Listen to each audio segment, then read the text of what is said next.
नमस्कार,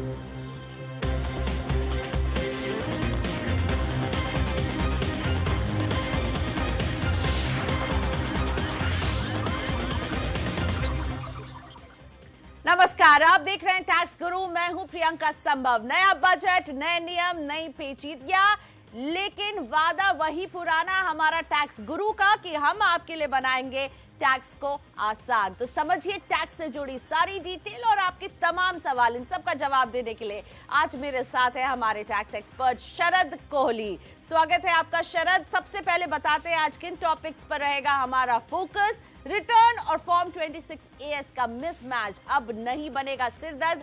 जानिए हमारे साथ क्यों और कैसे इस टेंशन को कम कर रहा है बजट 2018।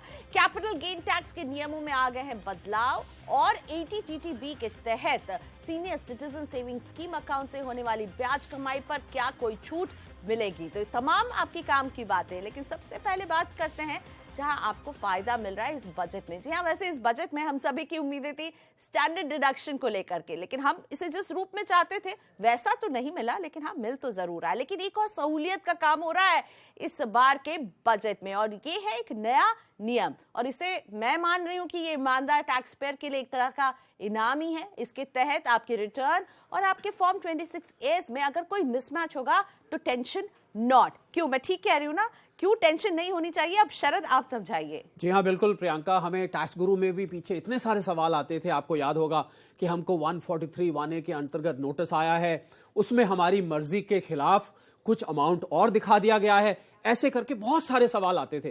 तो सरकार ने 143(1A)(6) के अंतर्गत जो नोटिस आते थे उसमें फेरबदल कर अब ये कह दिया है कि अगर थर्ड पार्टी इंफॉर्मेशन, मतलब कि जो 26AS जिसको मैं आमना सामना बोलता हूं, 26AS में अगर कोई और इंफॉर्मेशन है और आपकी रिटर्न में कोई दूसरी इंफॉर्मेशन है, तो कर विभाग आप पर विश्वास करके, जैसे कि आपने कहा, ऑनेस्टी को रिवॉर्ड करते हुए आपकी बात मान लेगा और खामखा एक नोटिस आपके पास नहीं आएगा। परंतु प्रियंका, इसमें एक सावधान रहने वाली बात है कि आपने जिस बात पे जोर दिया कि ऑनेस्ट टैक्स पेयर्स, तो वाकई में ऑनेस्ट टैक्स पेयर्स है, क्योंकि अगर कोई इसका गलत फायदा उठाने की कोशिश करता है और बाद में अगर यह पकड़ में आ गया कि आपने इस विश्वासघात के बदले में, विश्वास के बदले में बल्कि विश्वासघात कर दिया है, तो फिर वो पेनल्टी भी अच्छी खासी लग सकती है। परंतु सहूलियत, जैसे कि आपने कहा, बिल्कुल ठीक है कि अब आगे से आपका डिक्लेरेशन मान्य होगा, 26AS से जो मिसमैच होगा उसको इग्नोर कर दिया जाएगा। यानी इनकम टैक्स विभाग आप पर भरोसा कर रही है, लेकिन इस डिस्क्लेमर के साथ कि अगर आपने इस भरोसे में कोई बेईमानी की तो आपकी खैर नहीं है। तो अब रुक करते हैं अपने दर्शकों के सवालों का। एस रूपचंद का सवाल शामिल करते हैं सबसे पहले, और रूपचंद जी भी सबसे हॉट टॉपिक पर सवाल पूछ रहे हैं शरद। यहाँ पर जानना चाहते हैं ये कि बजट में LTCG पर जो टैक्स का ऐलान किया गया है, इसका क्या असर पड़ने वाला है। अगर कोई निवेशक 31 मार्च 2018 से पहले इक्विटी म्यूचुअल फंड से पैसे निकाल लेता है और इसे किसी दूसरे फंड में स्विच कर देता है, तब उस पर असर कैसे पड़ेगा? रूपचंद जी, देखिए, आपने की चिंता बिल्कुल जायज है, पर यहां पर हम आपकी चिंता दूर कर देते हैं, क्योंकि आपने पूछा है कि 31 मार्च 2018 से पहले अगर आप स्विच करते हैं म्यूचुअल फंड को, या मान लीजिए रिडीम भी करते हैं, तो ये जो प्रावधान है जो बजट में किया गया है, ये 1 अप्रैल 2018 से लागू होगा। इसका मतलब जो ट्रांजैक्शंस 1 अप्रैल 2018 के बाद की जाएंगी उस पर यह लागू होगा। तो आपने पूछा है 31 मार्च से पहले रिडेम्पशन, कोई चिंता नहीं, जितना मर्जी रिडीम करिए, स्विच करिए, नया लीजिए, इस पे कोई ये नियम लागू नहीं होगा। जैसे पहले चल रहा था वैसे ही चलेगा, क्योंकि इक्विटी शेयर्स पे जो कैपिटल गेन टैक्स लगेगा, long term capital gain tax, वो 1 अप्रैल नए वित्त वर्ष से लागू हो रहा है। इसीलिए 31 मार्च 2018 की पहले की डीलिंग पर कोई असर नहीं पड़ेगा। और अब गुड़गांव से हमारे साथ फोन लाइन पर सोनू जुड़ चुके हैं। नमस्ते सोनू जी, पूछिए अपना सवाल, कैसे मदद करें। हमारे टैक्स एक्सपर्ट शरद कोहली हैं हमारे साथ। नमस्कार मैम। नमस्कार सर। नमस्कार जी। मेरा क्वेश्चन ये था कि एक्चुअली मेरी वाइफ ने मुझसे लिए थे 1 लाख के अराउंड कुछ पैसे। उन्होंने उसका एफडी कराया, एफडी कराने के बाद उन्होंने ट्रेडिंग स्टार्ट कर दी। अब वो ट्रेडिंग से कुछ अर्न कर रही है, तो वो किसकी टैक्स लायबिलिटी होगी, मेरी होगी या उनकी होगी? सोनू जी, आपकी वाइफ ने आपसे पैसे लिए थे, तो देखिए सेक्शन 64 इनकम टैक्स में एक है, जिसको हम क्लबिंग प्रोविजंस कहते हैं। शायद उसी को सोच के आपको मन में अंदेशा हुआ होगा। जी हां, बिल्कुल आपका अंदेशा जायज है। उससे जो होने वाली इनकम है, आपने कहा पहले उन्होंने एफडी करी, उसके बाद वो स्टॉक मार्केट में ट्रेड कर रही हैं, तो उससे होने वाली जो आमदन है सोनू जी, वो आपकी इनकम में जाके जुड़ जाएगी। इससे बचने का अगर आप एक तरीका निकालना चाहते हैं तो थोड़ा अपने और अपनी पत्नी के बीच में एक फॉर्मेलिटी ले आइए। आप उनको लोन दिखाइए और उस लोन पे वो आपको ब्याज भी दें। आपको अगर अच्छा लगता है तो उनसे ब्याज ले लीजिए। अगर वो ब्याज दे रही हैं तो फिर जो इससे होने वाली इनकम है वो एग्जेम्प्ट नहीं होगी। और एक बात और, इनकम के ऊपर जो इनकम होगी वो एग्जेम्प्ट होगी। मतलब इनकम तो क्लब हो जाएगी, पर उस इनकम के ऊपर जो इनकम होगी वो एग्जेम्प्ट जरूर होगी। तो सोनू जी, अब आप और आपकी पत्नी बैठ के आपस में सलाह करके और फैसला कर लीजिए। और अब लेते हैं एक वरिष्ठ नागरिक का सवाल। दिल्ली से आर.के. जैन जानना चाहते हैं कि क्या पीएम वय वंदना योजना में भी जो इन्हें ब्याज मिल रहा है वो टैक्स फ्री होगा इस बजट के बाद। दूसरा सवाल इनका ये है कि क्या मेडिकल के खर्चे के तौर पर ये मेडिकल प्रीमियम पर 30,000 और बाकी बचे 20,000 का क्लेम मेडिकल खर्चों के एवज में ले सकते हैं? देखिए जैन साहब, अभी 10,000 से बढ़ के 50,000 तो अवश्य हो गया बजट में, जिसको नया सेक्शन 80TTB हम कह रहे हैं। उसमें जो स्पष्ट तौर पे बताया गया है वो है savings account interest, fix deposit का इंटरेस्ट, रेकरिंग डिपॉजिट का इंटरेस्ट। स्पष्ट तौर पे पीएम व्यय वंदना योजना, जो कि life insurance corporation of India चलाता है, उसका नाम नहीं दिया गया है। तो हम ये मान सकते हैं कि अभी नहीं है, परंतु कुछ रिप्रेजेंटेशंस वित्त मंत्रालय के पास आएंगे। हो सकता है इसको वो बाद में इंक्लूड कर दें, क्योंकि अल्टीमेटली तो सीनियर सिटीजन्स के डिपॉजिट से ही मतलब है। दूसरा, इन्होंने पूछा कि जो 20,000 30,000 से ऊपर जो जनरल मेडिकल एक्सपेंसेस कर रहे हैं, तो देखिए लिमिट तो 30,000 से बढ़ा के 50,000 कर दी गई है, पर उसमें जो हेल्थ चेकअप है उसके 5,000 रुपए रखे गए थे, जो कि पहले 30,000 में थे। तो ऐसा माना जा रहा है कि 50,000 में भी वो अभी 5,000 ही है, उसकी लिमिट नहीं बढ़ाई गई है। तो देखिए जो एडिशनल है, टोटल 50,000 करा गया है, पर उसके अंतर्गत जो 5,000 है वो सिर्फ हेल्थ चेकअप के लिए है, अन्य एक्सपेंसेस के लिए नहीं है। अगला सवाल जयपुर से केजी गुप्ता जी पूछेंगे, जो हमारे साथ फोन लाइन पर हैं। नमस्ते गुप्ता जी, स्वागत है आपका टैक्स गुरु में। बताइए कैसे मदद करें आपकी। हाँ सर, ऐसा है कि मैं सीनियर सिटीजन हूँ और मेरी एक दोती है, वो वहाँ फ्लैट लेना चाहती है, तो मैं उसकी मदद करना चाहता हूँ अपनी एक जमीन बेच करके। पहले मैंने सोचा था कि मैं उसको गिफ्ट दे दूँ, लेकिन धारा 56(2) में दोती जो है वो रिलेटिव की परिभाषा में नहीं आती है। इसलिए अब मैं सोच रहा हूँ कि मैं अपनी जमीन को बेच करके अपने नाम से उसको जो मकान ले रही है उसमें को पार्टनर बन जाऊँ उसका, तो उसको मैं पैसा सारा डायरेक्ट बिल्डर को पैसा दूं, अपना चेक दूं, तो क्या इसमें कोई गड़बड़ नहीं होगी या वो लॉन्ग टर्म कैपिटल गेन तो नहीं लगेगा? देखिए गुप्ता जी, आपका भाव तो बहुत अच्छा है, आप अपनी ध्योति को देना चाहते हैं, और आपने बिल्कुल ठीक कहा कि जो 56(2) की डेफिनेशन है उसमें प्रियंका बड़ी हैरानी की बात है, पोती आती है पर ध्योति नहीं आती है, बेटी की बेटी नहीं आती है। थोड़ी सी नाइंसाफी मैं इसको मानता हूं, पर चलिए क्योंकि प्रावधान है तो मान लेते हैं। तो अब आप जब अपना लैंड बेचेंगे गुप्ता जी, तो लैंड बेच के जो पैसा आएगा, आप कह रहे हैं कि वो ध्योति के नाम से वो अपना मकान ले लेगी, तो उससे होगा क्या कि जो री इन्वेस्टमेंट मानी जाएगी सेक्शन 54F के अंतर्गत, वो ध्योति के नाम मानी जाएगी, जबकि पैसा उसमें आपका होगा। और मान लीजिए आप उसको गिफ्ट करते हैं तो आपके ऊपर फिर कैपिटल गेन वो लैंड बेचने पर लग जाएगा। कहने का मतलब यह है कि आपका कैपिटल गेन नहीं बचेगा। हालांकि आप जब गिफ्ट करेंगे तो ध्योति का वो मकान बन जाएगा, परंतु उस गिफ्ट पे भी टैक्स लग सकता है, क्योंकि 56(2) के अंतर्गत वो रिलेटिव्स की डेफिनेशन में कवर नहीं होती है। चलिए, तो नियम शायद आपके साइड में नहीं है गुप्ता जी, लेकिन हाँ अच्छा लगा कि आप अपनी नतनी को, द्योति को गिफ्ट करना चाहते हैं, जरूर कीजिए। छोटा सा ब्रेक, इस ब्रेक के बाद जब लौटेंगे तो समझेंगे कि क्या 80 साल से कम उम्र के वरिष्ठ नागरिकों को सेक्शन 80D के तहत दवाइयों के खर्चे पर छूट के लिए कुछ दस्तावेज दिखाने होंगे। आगे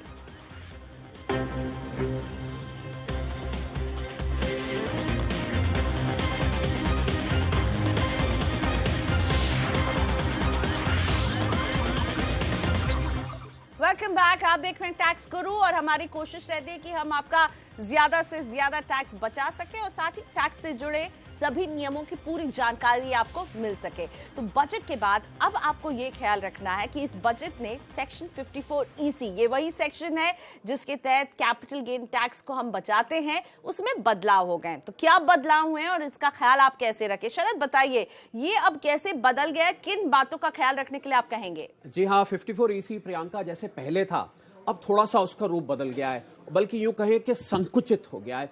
कैसे हो गया कि 2 बदलाव उसमें किए गए हैं। पहला तो आप किसी भी कैपिटल एसेट को बेच के 50 लाख तक 6 महीने में आप लगा सकते थे। तो जो अब चेंज आया है, अब कैपिटल एसेट जिसमें 214 में जिसकी डेफिनेशन होती है, वो कैपिटल एसेट तो जनरल है, परंतु 54EC के लिए सिर्फ लैंड और बिल्डिंग बेच के ही अब आप पैसा लगा सकते हैं। जैसा कि दर्शकों को पता होगा कि इसमें आप REC, NHAI ऐसी कुछ स्पेसिफाइड सिक्योरिटीज में 50 लाख तक लगा सकते हैं। दूसरा जो चेंज किया गया है कि आपको ये सिक्योरिटीज खरीदने के बाद 3 साल तक अपने पास रखनी होती थी, मतलब 3 साल से पहले आप इसको बेच नहीं सकते थे। उस 3 साल की अवधि को अब 5 साल कर दिया गया है। तो मैं अगर एक शब्द में बोलूं प्रियंका, तो थोड़ा सा ये सेक्शन अब अनफ्रेंडली सा लग रहा है मुझे। और इसीलिए शायद इससे जुड़े कुछ सवाल भी हमारे पास आ रहे हैं, क्योंकि जो लोग अब कुछ फ्लैट बेचना चाह रहे हैं या फिर जमीन बेचना चाह रहे हैं, कुछ क्लैरिटी मांग रहे हैं, ऐसे ही कुछ सवालों को शामिल करते हैं। दिल्ली से RK जैन मेरे साथ जुड़ चुके हैं। नमस्ते जैन साहब, बताइए कहाँ दिक्कत आ रही है, पूरा सवाल पूछिए अपना। मैंने अपना एक फ्लैट बेचा है सितंबर 2017 के अंदर, 17 में, जो मैंने 10 लाख रुपए का खरीदा था 1998 के अंदर। अभी वो 37 लाख में बेचा है। उसकी जगह मैंने एक नया फ्लैट खरीदना है 3 बेडरूम का, कुछ पैसे अपने और लगाकर। तो अभी उसमें खरीदने में टाइम लग रहा है मेरे को। तो ये यदि मेरे को पैसा रखना पड़ गया थोड़े दिन के लिए, 31 मार्च तक capital gain, long term capital gain से बचने के लिए जो एक long term capital gain account होता है सरकारी बैंकों के अंदर, उसके अंदर 31 मार्च के बाद तुरंत जमा करना पड़ेगा या 31 जुलाई के बाद तुरंत जमा करना पड़ेगा मेरे को? बहुत अच्छा सवाल किया जैन साहब, क्योंकि बहुत सारे लोगों के मन में ये दुविधा रहती है। जी हाँ, जो प्रावधान है कैपिटल गेन अकाउंट स्कीम जिसको बोलते हैं, वो ये है कि आपको रिटर्न फाइल करने से पहले वो पैसा जमा करना चाहिए। परंतु अगर आप रिटर्न 31 जुलाई जैसे कि लास्ट डेट होती है, अगर आप मान लीजिए रिटर्न जून में ही फाइल कर देते हैं या आप और समय से मई में फाइल कर देते हैं, तो फिर आपको तभी जमा करना पड़ेगा। कहने का मतलब है 31 जुलाई या रिटर्न, दोनों में से जो पहले आ जाए उससे पहले पैसा जमा कर दीजिए। अगला सवाल, और ये पूछने के लिए अवधेश कुमार सक्सेना हमारे साथ फोन लाइन पर हैं नोएडा से। नमस्ते अवधेश जी, पूछिए अपना सवाल। प्रियंका जी नमस्ते। कोहली जी नमस्कार जी। प्रियंका जी, हम लोग इस आपके प्रोग्राम के बहुत बड़े फैन हैं और हर एपिसोड देखना चाहते हैं, क्योंकि कुछ नया सीखने को मिलता है हर बार। धन्यवाद। मैं आपका शुक्रिया अदा करता हूं कि आपने मेरा क्वेश्चन लिया है। I wish all the best for this tax गुरु, जो आप बहुत अच्छे से संचालन करती हैं। चलिए अवधेश जी, शुक्रिया। मैं आई मस्ट से कि you made my day, thank you so much. अब बताइए कैसे मदद करें आपकी? It's a pleasure. Kohli ji, मेरे पास 2 फ्लैट थे, एक नोएडा में और एक अहमदाबाद में। दोनों 15 साल से ज्यादा पुराने हैं। दिसंबर 2016 में मैंने नोएडा का फ्लैट बेचकर इसका long term capital gain account scheme में डाल दिया था और फाइनेंशियल ईयर 16-17 में रिटर्न में शो कर दिया था। अच्छा, दिसंबर 2017 में मैंने अपने इस लॉन्ग टर्म कैपिटल गेन में अपनी रिटायरमेंट सेविंग्स को ऐड करके एक नया फ्लैट परचेज करा है, जिसकी रजिस्ट्री मार्च तक होने की उम्मीद है। इस रिटायरमेंट फंड क्योंकि मेरा काफी डिप्लीट हो गया, इसको रिप्लेनिश करने के लिए मुझे अपना दूसरा फ्लैट भी अहमदाबाद का बेचना पड़ रहा है। तो कोहली जी, मेरा आपसे ये क्वेश्चन था कि अगर मैं इस दूसरे फ्लैट को नए फ्लैट खरीदने के 1 साल के अंदर ही अगर मैं बेच देता हूं, तो क्या इस फ्लैट के लॉन्ग टर्म कैपिटल गेन पर भी मुझे टैक्स रिलीफ मिल सकता है नए फ्लैट की कॉस्ट के अंदर? देखिए अवधेश जी, आपने कहा कि आप 2 फ्लैट खरीद के 1 फ्लैट बेचे का बेनिफिट लेना चाहते हैं। तो देखिए, जो कुछ केसेस इसमें केस लॉस प्रियंका आए हैं पीछे, उन केस लॉस में ये प्रश्न उठा कि क्या 2 को 1 में फिट किया जा सकता है। मतलब आपने जो फ्लैट खरीदा है वो बड़े कीमत का खरीद लिया और जो आप बेच रहे हैं वो आप 2 छोटी छोटी कीमत का खरीद रहे हैं, तो टोटल जो कवरेज मिलती है सेक्शन 54F में, वो कवरेज आपको मिल रही है। यहां पर 54 अप्लाई होगा। तो देखिए, वेंकट रमन उमा रेड्डी का एक केस है वर्सेस DCIT हैदराबाद का, एक बहुत पुराना ट्राइब्यूनल का केस है।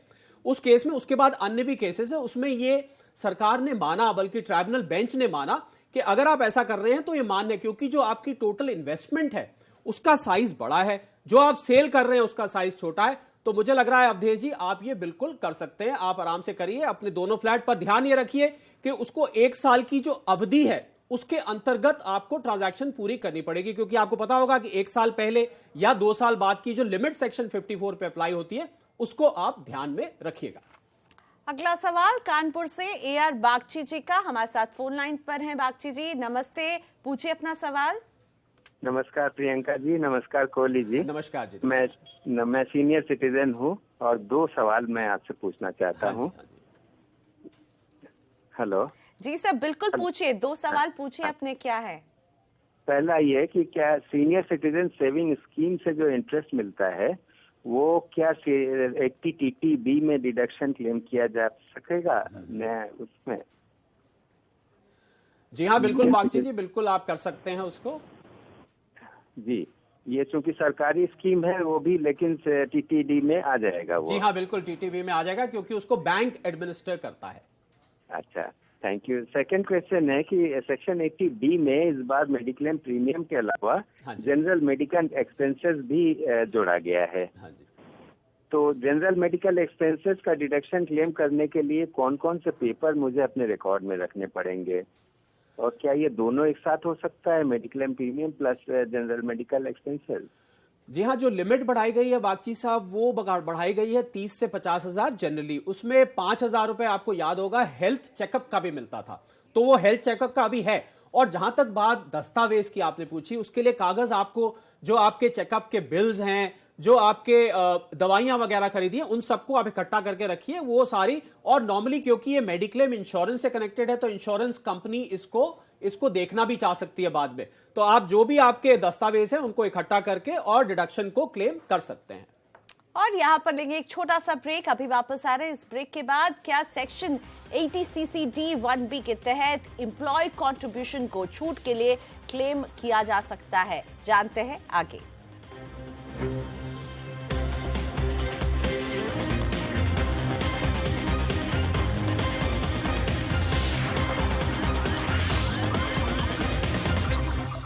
वेलकम बैक, आप देख रहे हैं टैक्स गुरु। शामिल करते हैं गौरव के सवाल को। गौरव सरकारी कर्मचारी हैं और NPS सब्सक्राइबर हैं। कंपनी की ओर से हर साल 70,000 रुपए का ये योगदान दे रहे हैं और इतनी ही राशि इनकी सैलरी से भी कटती है। इनके 2 सवाल है। पहला ये कि क्या सेक्शन 80CC D1B के तहत एम्प्लॉय कंट्रीब्यूशन को छूट के लिए क्लेम किया जा सकता है? दूसरा, जब से 80CC D1B के तहत सीमा 50,000 रुपए तय हुई है, सेक्शन 80C के तहत क्या अतिरिक्त राशि क्लेम कर सकते हैं या नहीं? जी हाँ बिल्कुल गौरव, आपने पहला सवाल पूछा कि क्या एम्प्लॉय कंट्रीब्यूशन आप 80CC D1B में क्लेम कर सकते हैं। उसका जवाब हाँ है, आप बिल्कुल क्लेम कर सकते हैं। दूसरा आपने पूछा क्योंकि प्रियंका इनका स्पिल ओवर हो रहा है, 50,000 की लिमिट होती है 80CC D1B में और ये 70 के करीब कंट्रीब्यूट कर रहे हैं, तो जो 20,000 है वो आपका 80C में जा सकता है अगर आपके 1.5 लाख के कोटा में कुछ बाकी है तो। जमशेदपुर से अब शामिल करते हैं BKT अग्रवाल जी के सवाल को और ये जानना चाहते हैं कि इनको LIC से पेंशन स्कीम के जरिए हर महीने पैसे मिल रहे हैं, क्या इसको सैलरी इनकम की तरह दिखाकर स्टैंडर्ड डिडक्शन का ये फायदा उठा सकते हैं या नहीं? और इनके सवाल का एक और हिस्सा है, पूछ रहे हैं कि क्या 80C की छूट पाने के लिए 30 जुलाई तक रिटर्न भरना जरूरी है? और ये केवल अग्रवाल जी का ही सवाल नहीं है, ये सवाल जो है कई राउंड्स कर रहा है, कई व्हाट्सएप में भी आ रहा है कि आपको 80C की छूट नहीं मिलेगी अगर रिटर्न टाइम पे नहीं भरेंगे। तो इन दोनों पर शरत क्या बताना चाहेंगे आप? देखिए, पहले तो अग्रवाल जी का जो पहला वाला सवाल है वो कर देते हैं। देखिए, अगर आपको सैलरी मानने के लिए एम्प्लॉयर एम्प्लॉय रिलेशनशिप जरूरी है, क्योंकि आपका LIC सुपर एनुएशन फंड से आ रहा है तो वो सैलरी तो नहीं माना जाएगा, इनका पहला सवाल। दूसरा, वो जो आपने कहा जो राउंड्स चल रहे हैं और जो बहुत रूमर सी भी उड़ रही है कि क्या अगर रिटर्न लेट फाइल करेंगे तो 80C या अन्य डिडक्शन नहीं मिलेगी। तो देखिए प्रियंका, जब लगता है ना हमने बजट को लिया है पूरी तरह से साज, तो उसमें से छुपे हुए निकलते हैं राज। तो ये ऐसा ही राज है। चैप्टर 6A(C) के अंतर्गत ये बदलाव किया गया है। चैप्टर 6A के भी प्रियंका अलग अलग पोर्शन है, तो 6A(C) में केवल 80H से लेके 80RRB तक की डिडक्शंस आती हैं। कहने का मतलब यह है कि अगर आप रिटर्न लेट फाइल करते हैं तो 80H से 80RRB तक जो डिडक्शंस है वो नहीं मिलेंगी, बाकी की बिलेटेड रिटर्न पे मिलती रहेंगी। प्रियंका, पर इसका मतलब ये नहीं कि आप रिटर्न लेट फाइल करते ही चले जाएं। रिटर्न फिर भी हमारी सलाह यह है कि टाइम पे ही फाइल करें। और इसी नोट पर शरद, शुक्रिया आपका, आपने वक्त निकाला हमारे शो के लिए। टैक्स गुरु में दीजिए इजाजत। आप अपने टैक्स से जुड़े सवाल हमें भेजते रहिए। हमारा ईमेल एड्रेस है tax@moneycontrol.com। सवाल के साथ अपना नाम और मोबाइल नंबर भी जरूर भेजें। तो हम हाजिर रहेंगे अगले हफ्ते आपका टैक्स बचाने के लिए। दीजिए इजाजत, नमस्कार।